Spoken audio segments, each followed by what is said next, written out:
Okay, good day to you all. Evan Snowman here again for Umaghloko, Making a Difference. Okay, so we're looking today at the third episode of our financial maths for matrics, and we're now looking at the PV formula. So PV formula stands for present value, and as its name might imply, it has got, as opposed to the future value formula. So if the FV formula stands for future value,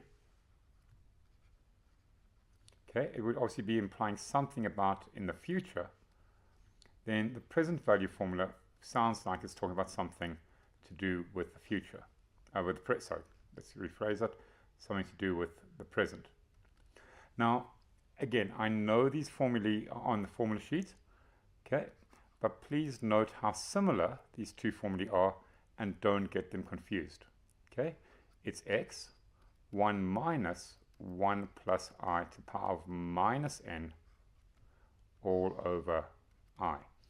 And so the key problem here, not the key problem, but just please remember that it is minus n, not positive n. Okay, so in this case it is a positive n, and now you can probably think it through. If the one is working towards the future, it's positive. If the one is working backwards towards the present, it must be the opposite idea, so it is negative. You can also see that the order of the terms inside the square brackets has changed around. Now, I don't want to go too deeply into this, but I do feel that there's space here for us to try and show some understanding of where this formula comes from. Okay, so let us imagine that I'm trying to buy a house, and I know that I can repay, let's make it 10,500 Rand per month. The interest rate at the moment, let's say, is 11% per annum compounded monthly. Okay, and I want to buy a house. I want to know how much I can afford to buy a house for. Okay, so in other words, I want to know this value here. Okay, I want to know how much is this house that I can afford if I was to buy for this amount. Okay, now let's have a discussion. My repayments of 10,500 Rand are going to grow in value. Okay, and because there's multiple repayments, it's going to grow under the pressure of the FV formula. And I'm showing it here a little bit jaggedly because I'm trying to emphasize this idea of we are making payments every month. A much smoother function would be the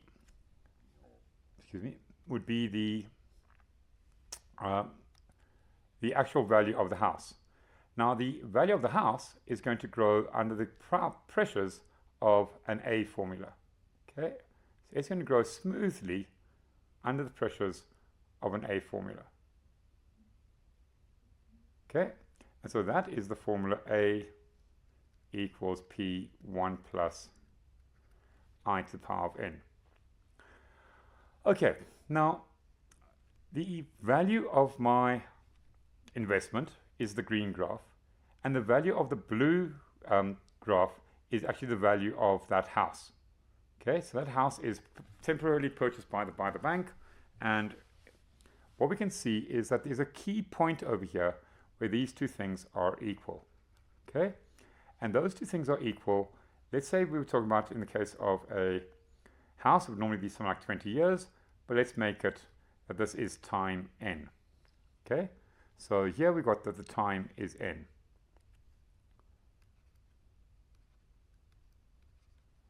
Okay, now we know from elsewhere in mathematics, and again, what I love about this chapter is how it brings all these different ideas together, that at this red intersection point, okay, the amount of money in my investment must equal the value of the house. I transfer my money over to the bank, and the bank transfers the house into my name. I am now the proud owner of the house. I no longer owe the bank any more money, and so as a result, the top part of this graph we may as well erase because it's no longer relevant. Okay, I no longer need to keep my investment going. Okay, I can use that money for something else, and so we can see, for example, what's going to happen. So what's happening here is That point there where we have got the intersection, where these two things are equal, is where the a function equals the fv function. Okay? So as a result, we know that the a function is p1 plus I to the power of n, okay? And it is equal to, in this case, the future value formula, which in this case we know is x is 1 plus I to the power of n minus 1 over I. Now, if we were to try find out what this p value is, now remember p was the initial price of the house. What we would need to do is we would need to divide by this term here. And this term, by dividing, would go into the denominator on this side. And what we'd see quite quickly is that p would equal x 1 plus I to the power of n minus 1 over 1 plus I to the power of n times I.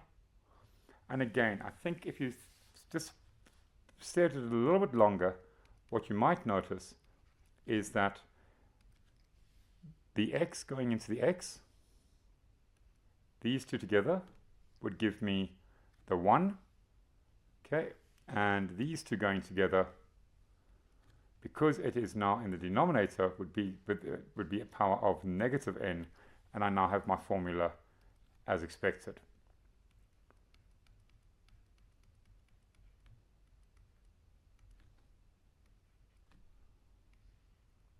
Okay, so that is where the formula comes from.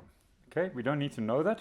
Okay, it's nothing important. It just helps me to understand what we're actually trying to achieve here. Okay, now the reason I do this is because there's another important concept that's happening here. Let's say that this was 20 years. Okay, let's say that this here was not n, okay, but 20 years. And I asked you what actually is happening here at 8 years. So over here, the house, being a good investment, has grown for 8 years. My investment has grown for 8 years. Okay? And this idea here is how much I still owe the bank. Okay? So this thing over here would be my outstanding balance at 8 years. Okay? So for me, I like this idea because what we can hopefully see is that the outstanding balance is going to equal the A value at a particular time minus the F value at the same time. Okay, now some of you guys are hopefully sharp and are screaming at me, but hold on, this is a fairly simplistic model, even though it is the most complicated one we've seen so far, because in the real world, my house's increase is not always the same. That changes, and the interest rate, the appreciation rate, the value by which my asset, my house, increases in value, is not the same as the interest rate which the bank gives me for my investment. Okay, these are done by two different market pressures. So again, yes, I admit that this is a fairly simplistic model, okay, where the interest rate is the same for both calculations. Okay, you go to varsity and you do accounting, you can learn how to do the more complicated version, but the model that I'm showing you here about that the outstanding balance is the investment value of the house minus the investment value of all my repayments. Okay, it's almost seen as though there were two different bank accounts. That idea does make sense, and it does also explain why the present value formula is what it is. Okay, so what I want to do now is I want to look again at one or two examples, and what I'm looking at here now is a man wants to start a bakery. So he takes out a loan of this from the bank. Okay, so when did he take out this loan? What they've given me here is a present value. Okay, this is what it cost in the present. Okay, this is not what the loan, what the value of the loan will be in 10 years time. This was the value of the loan right now. So again, buying into what we said previously, we need to choose the formula. We need to identify the variables. We need to substitute. Okay, sorry for the spelling. We need to maybe do some algebra. Possibly we need to use a calculator to get an answer, and then again we just need to quickly evaluate if that answer makes sense. Okay, so in this case, this thing is showing us that the formula we need to use in this case is the PV formula, and we know that the p-value is going to be equal to 301,964 Rand from the bank. Okay, it's repayable over 10 years, so n equals 10 years. Okay, the bank does a repayment at 11% per annum compounded monthly, so we get given the I value. I is 11% per annum. But the key thing is that it's compounded monthly, which tells me that I mustn't use 10 years, I must actually use 120 months. Okay, and now what I'm going to do is going to plug it into that formula, and if I need to do some algebra. So 301,964 equals x. Okay, so it says to us clearly, calculate the monthly repayment. So in other words, x is the thing we are looking for. X is the thing we are looking for. Okay, 1 minus brackets 1 plus 11% over 12 to the power of minus 120. Okay, and that minus sign is crucial. Okay, all over 11% over 12. Okay, so like I said, we may need to do some algebra, and this is a case where we do need to do some algebra. Okay, so think it through. These square brackets are in the numerator, so I'm going to divide both sides by them, and this little denominator we're going to take to the other side, we're going to remove the other side by multiplying both sides by it.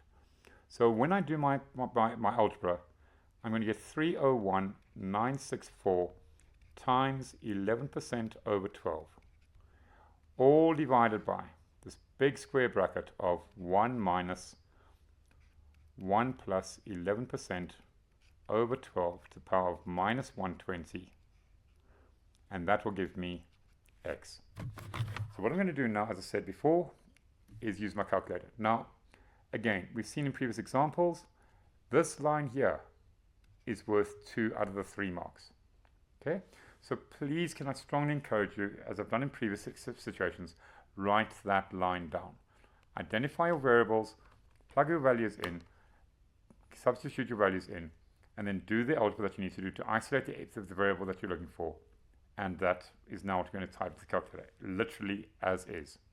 Okay, so 301,964 times 11% divided by 12, all over square brackets, 1 minus round brackets, 1 plus 11% over 12, close the brackets to the power of minus 120. Come down and close the brackets, equals. Well, the calculator is going to think for a while and tells me, believe it or not, that to do this, the x value is 4,159 Rand and 55 cents. Okay, because we're dealing with money, I'm going to put my currency symbol in here. We're dealing with rands, and so as a result, if I was to save 4,159 Rand for 10 years, I would be able to own this bakery. I'll be able to have repaid my loan of 300,000 Rand that I used to start my bakery. Okay, does it seem reasonable? Yeah, you know what, maybe life experience teaches you a little bit more, but actually for me sitting here right now, that seems like a reasonable answer. Okay, so I've evaluated my answer and come up with an idea that this is fairly reasonable. Okay, moving on to a second example, you'll see that this one is very similar. Okay, Well, there's two parts to it. Okay, again, she pays fixed monthly payments to start paying off a home loan. Okay, the loan of this was granted 12 years ago. So this value was at the start. Okay, the wording here is not as clear. So again, this value was at the start. Okay, so this value was the value that we were granted at the start. Okay, so therefore that's the PV value. It was to be paid over 20 years. And interest is 8.5% compounded monthly.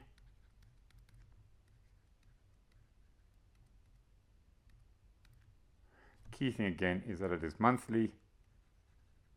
So it's not 20 years. It's going to be 240 months. We plug it into our formula as we said before. Because it is at the start, we know that we are dealing with a PV formula. So we plug our values into the PV formula. 850,000 equals X, 1 minus 1 plus 8.5% over 12 to the power of minus 240 all over 8.5% over 12. You're going to see that this, the algebra here, the steps we take with the algebra is the same as we did just now. So 850,000 times 8.5% over 12 all over the big square brackets of 1 minus 1 plus 8.5% over 12 to the power of minus 240 would equal my X value. So now all I need to do is type this in. So 850,000 times 8.5% divided by 12, square brackets 1 minus round brackets 1 plus 8.5 shift percent divided by 12 to the power of minus 240. Come back down and close my brackets, equals, let the calculator do its work, and it says to me that this amount would have been 7,376.4974. So what do we realize? Okay, we got money, so we're going to round up to 2 decimal places. So 7376,50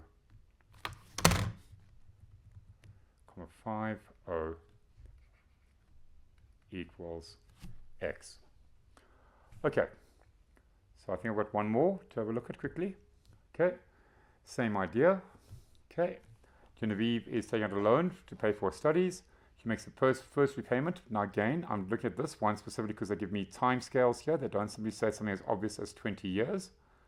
Okay, so because you took out a loan at the start, we know that therefore, okay, it's a loan at the start, so it's a start value, therefore it is a PV calculation. Okay, she'll make the first payment on the 1st of February 2019, so let's have a look here. 1st Feb 2019. Okay, and continue to make payments on the 1st of each month, so she makes this on the 1st of each month every single time until she makes the thing, until she settles each month, until she settles the loan. So cool. They tell us that the interest rate is 15% compounded monthly, and we know she's paying 3,200 Rand every time. So that must be our X value. Okay, so what you always notice in this one, okay, is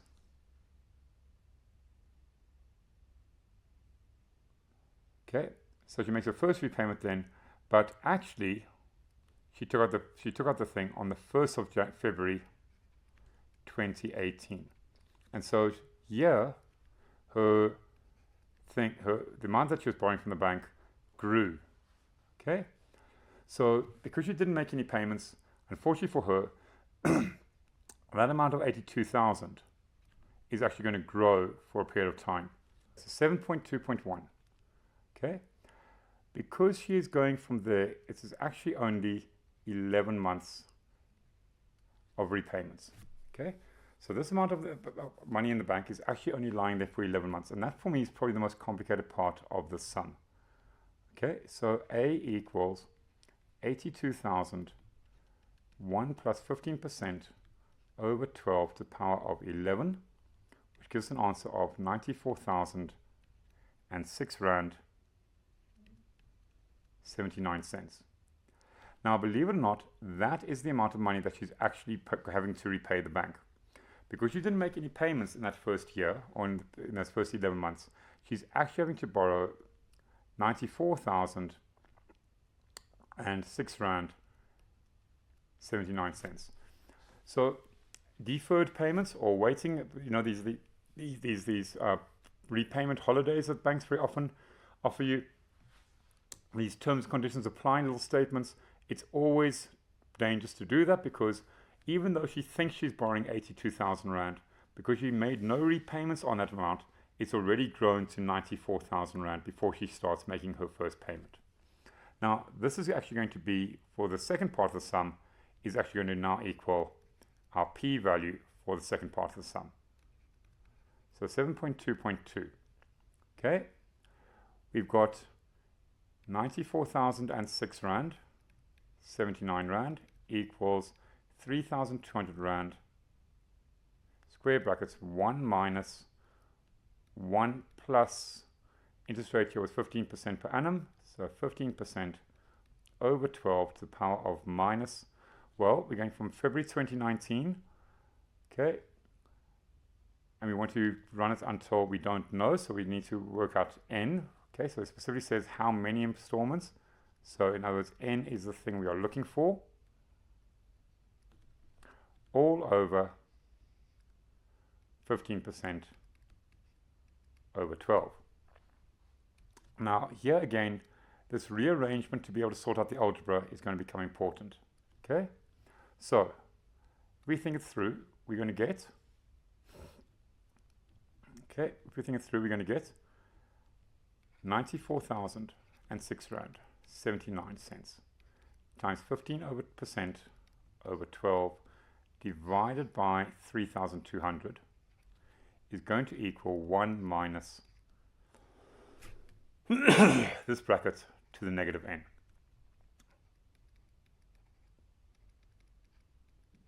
Okay, so we would need to take that 1 across. Okay, so it's going to be that whole big fraction minus 1 equals minus this bracket to the negative n. Okay, so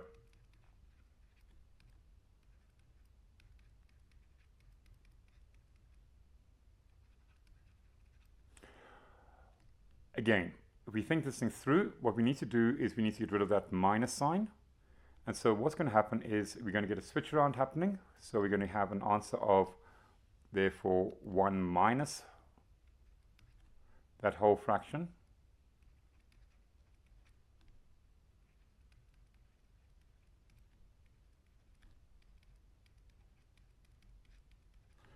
equals that bracket, which is 1 plus 15% to the power of 12 to the negative n. And so as a result, what I'm going to do is I'm going to actually take the log and get an answer of, so this is the log of 1 plus 15% over 12 of this whole big fraction over here. Sorry, don't know what happened there. Why are we doing that? No. Okay, of 1 minus this whole long fraction. I'm going to just quickly speed up here. And so that is what I'm going to type to my calculator. Log 1 plus 15% divided by 12 of 0.63 equals, yes. Okay, so again, just the continuity error is fine, it's just a stupid thing. Okay, that's me typing to the calculator, which is wrong. There's nothing wrong with what I've done in the text. Okay, coming back to our answer, typing this into calculator, we're going to get an answer of minus 36.84 equals minus n, and therefore 36.84 equals n. Okay, so what we need to do now is we need to think through this option, okay? And you'll see that the 7.2.3 question says, well, hold on, let's think this thing through. So therefore, we'll have 36 repayments of 3,200, and we'll have a final payment, okay, of something which will be less than that. Okay, so we now need, so you can imagine what the C question to this question is, what the 7.2.3 question would be, and it's no surprise that the 7.2.3 question says, what would be this final repayment? Okay, so we'll pick that up in a future question when we're looking at outstanding balance, and we are done for today's lesson. We'll pick that third question up in due course. Thank you so much.